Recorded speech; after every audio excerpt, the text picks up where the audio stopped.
నమస్తే, welcome to our channel. ప్రస్తుతం మనతో పాటు సీనియర్ జర్నలిస్ట్ కిరణ్ పోల్దాస్ గారు ఉన్నారు. వారితో డిస్కస్ చేద్దాం. Hello sir. హాయ్ అండి.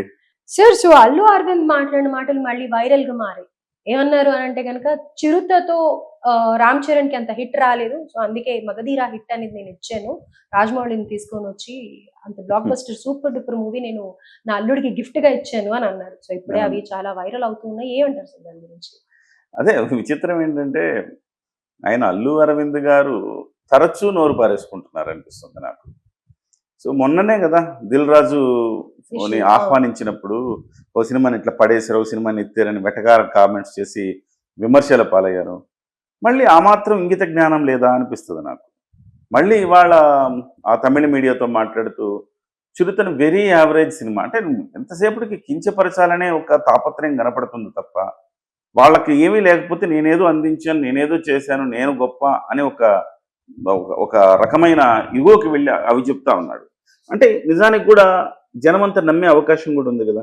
చిరుత తర్వాత మగధీర వచ్చింది. మగధీర బ్లాక్ బస్టర్ అన్నప్పుడు ఖచ్చితంగా వాళ్ళ మామయ్య గారు ఈయనకు మంచి సినిమా ఇచ్చారని ఒక భావన అందరిలో ఉండొచ్చు.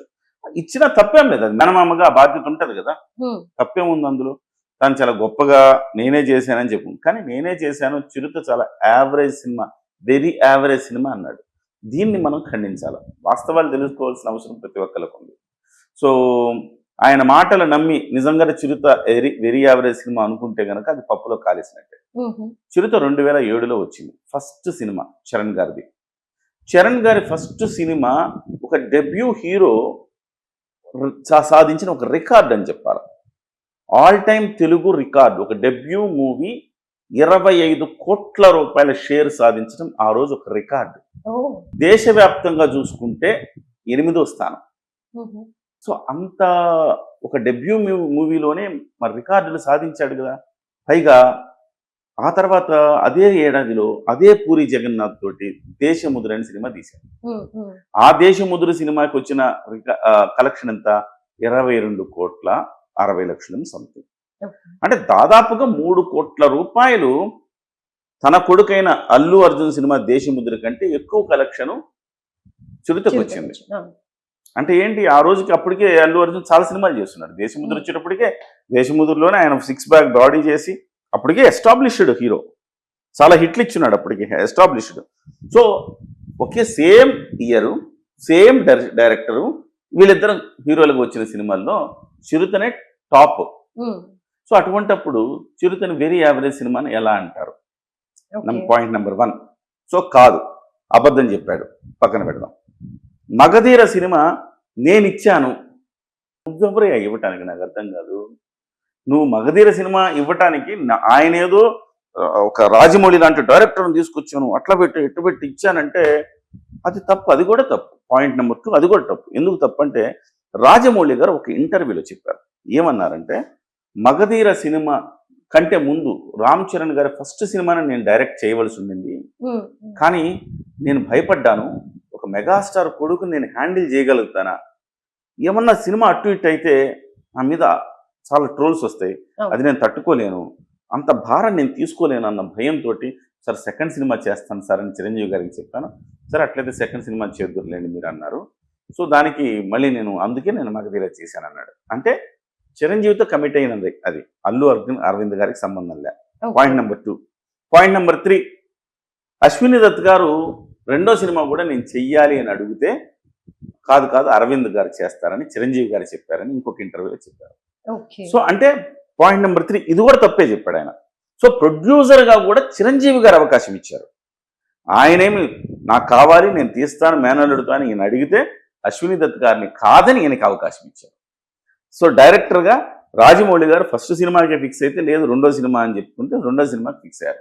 మధ్యలో ఏం చేసింది ఏంటి? అట్లా ప్రతి అంశం అబద్ధమే అని చెప్పింది. 4వ పాయింట్, రాజమౌళి గారు అదే ఇంటర్వ్యూలో ఏమన్నారంటే, Magadheera cinema first pan India cinema అవ్వాల్సింది, ఆ సినిమాని అలా అవ్వడానికి వీలు లేకుండా అల్లు అరవింద్ గారు ఆపేశారు. ఎందుకంటే అరవింద్ గారు అన్నారు, ఆ తమిళ్లో మళ్ళీ డబ్బింగ్లు ఎక్కడ చేస్తామనండి, ఆ డబ్బులని పెట్టుకుని చాలండి, ఇందులో బాగా ఆడిందిగా చాలండి అన్నారు. లేకపోయి ఉంటే అది తమిళ్లో హిందీలోకి వెళ్ళి ఉంటే అదే బాహుబలి కంటే మొట్టమొదటి పాన్ ఇండియా సినిమా అది అయ్యేది అని చెప్పి ఆ రోజు చెప్పారు. అల్లు అరవింద్ అనే వ్యక్తి ఉపయోగపడకపోగా నష్టమే చేకూర్చాడుగా. అంటే ఈ మధ్య మెగా ఫ్యామిలీ, అల్లు ఫ్యామిలీ అని డివైడ్ చేసేసి ఒక టాక్ వస్తోంది కదా. అలానే at the same time mega fans Allu వాళ్ళ సినిమాలు చూడట్లేదు అని కూడా వస్తోంది కదా. సో అలా మెగా ఫ్యామిలీ, మెగా ఫ్యాన్స్ ని ఇంప్రెస్ చేయడానికి ఏమన్నా ఈ విధంగా మాట్లాడారని అనుకోవచ్చు. మెగా ఫ్యాన్స్ ఇంప్రెస్ ఎట్లయితారు? అంత మరి తెలివి తక్కువ వాడు వాళ్ళ హీరోకి అంత మంచి సినిమా వాళ్ళ హీరోకి అంత మంచి సినిమా ఇచ్చానని తాను చెప్పుకున్న తీరు ఎట్లా ఉందంటే, నేను ఇచ్చాను లైఫ్ అని చెప్పుకున్నట్టుగా ఉంది. ఎట్లా ఇంప్రెస్ అవుతారు? First thing. రెండోది, అసలు అబద్ధాలను మీరు ఎట్లా చెప్తారు? అబద్ధాలు కదా. నిజం చెప్పాలంటే అసలు ఎవరికి లైఫ్ ఇచ్చారు ఒక్కసారి మీరు ఆలోచించండి ప్రియాంక గారు. అల్లు అరవింద్ గారు చిరంజీవి గారు వియ్యంకుడు అయ్యే ముందు, అంటే వాళ్ళ చెల్లికిచ్చి పెళ్లి చేసేంత వరకు ఒక 3 సినిమాలు తీశారు అల్లు అరవింద్ గారు గీతా ఆర్ట్స్ మీద. ఆ 3 సినిమాలు సోదిలో లేవు, అసలుకి తెలియదు మనకి. అది మనకి చెప్తే కూడా మీరు గుర్తుపట్టలేరు ఆ సినిమా. ఆ తర్వాత కాలంలో 4వ సినిమా కిరాతకుడు. అంటే చిరంజీవి గారికి బామ్మర్ది అయిన తర్వాత చిరంజీవి గారిని అడిగి డేట్లు తీసుకుని కిరాతకుడు తీశాడు. కిరాతకుడితో మొదలు పెడితే 10 సినిమాలు వరుసగా మెగా ఫ్యామిలీతోనే తీశాడు. 10 సినిమాలు తీశాడు మెగా ఫ్యామిలీ. సో 10 సినిమాలు తీసి నువ్వే లబ్ధి పొందావు. మెగా ఫ్యామిలీతో అనంటే మెగా చిరంజీవి గారితో, పవన్ కళ్యాణ్ గారితో, రామ్ చరణ్ గారితో. పవన్ కళ్యాణ్ గారితో అప్పటికి అక్కడ అమ్మాయి ఇక్కడ అబ్బాయి ఒకటి తీశాడు. రామ్ చరణ్ గారితోటి మగధీర. ఆ రకంగా చూసుకుంటే 10 సినిమాలు వరుసగా తన జీవితంలో గీతా ఆర్ట్స్ అనేది కేవలం వీళ్ళతోనే సినిమాలు తీస్తూ వచ్చింది. 10 సినిమాలు. సో ఎన్ని సూపర్ డూపర్ హిట్లు కొట్టాడు అందులో. చిరంజీవి గారు డేట్స్ ఇవ్వకపోతే సాధ్యమైందా? చిరంజీవి గారికి, అల్లు అరవింద్ గారికి ఎందుకు డేట్లు ఇవ్వాలి? క్యూలో బోల్డ్ మంది నిర్మాతలు ఉన్నారు. మాకు కావాలి డేట్లు అని లైన్లో ఉన్నారు నిర్మాతలు చిరంజీవి గారికి. కానీ బామ్మరిది కాబట్టి అల్లు అరవింద్ గారికి అన్ని డేట్లు ఇచ్చాడు ఆయన. అసలు హీరో డేట్లు ఇవ్వడం సమస్య అండి. ఇవాళ కూడా మీరు ప్రియాంక గారు, మీకు సపోజ్ ప్రభాస్ మీకు డేట్లు ఇచ్చాడు, ప్రియాంక గారు ఈ 3 నెలలు మీకు డేట్లు, మీరు సినిమా తీయండి అన్నారు. మీ దగ్గర డబ్బులు అవసరం లేదండి, నిజంగా డబ్బులు అవసరం లే. ప్రొడ్యూసర్స్ వచ్చేస్తారు, ఫైనాన్షియల్స్ వచ్చేస్తారు. ప్రభాస్ డేట్లు నా దగ్గర ఉన్నాయి బాబు, 200 రోజులు నాకు ప్రభాస్ గారు ఇస్తానన్నారు, మీరు ఎవరైనా డబ్బులు ఎవరి దగ్గర ఉంటే పెట్టండి అంటే ఆటోమేటిక్ మీకు డబ్బులన్నీ వచ్చేస్తాయండి. ఇప్పుడు డివివి దానయ్య ఉన్నాడు, ఆయన 400 కోట్లు పెట్టి తీశాడు అంటే మొత్తం ఆయన డబ్బులా కాదు. నా దగ్గర రాజమౌళి గారు డేట్లు ఇచ్చారు, వీళ్ళిద్దరు నాతో పాటు ఉన్నారు, RRR సినిమా తీయాలనుకుంటున్నాము, మీరు నిర్మాత ఎవరైనా డబ్బులు పెట్టండి అంటే ఆటోమేటిక్గా డివివి దానయ్య బయట కనపడుతుంటాడు అంతే, వెనక నుంచి డబ్బులు పెట్టే వాళ్ళు వేరు ఉంటారు. సో హీరో డేట్ వస్తే చాలు నిర్మాతలు ఆటోమేటిక్ వస్తారు. సో అదేం పెద్ద గొప్ప విషయం కాదు. అల్లు అరవింద్ దగ్గర డబ్బులుండి తీయక్కర్లా. సో చిరంజీవి గారు ఆ రకమైన హెల్ప్ వీళ్ళకి చేశాడు. చిరంజీవి గారు పీక్స్ లో ఉన్నప్పుడు కూడా అల్లు అరవింద్ గారికి క్రమం తప్పకుండా డేట్లు ఇచ్చాడు.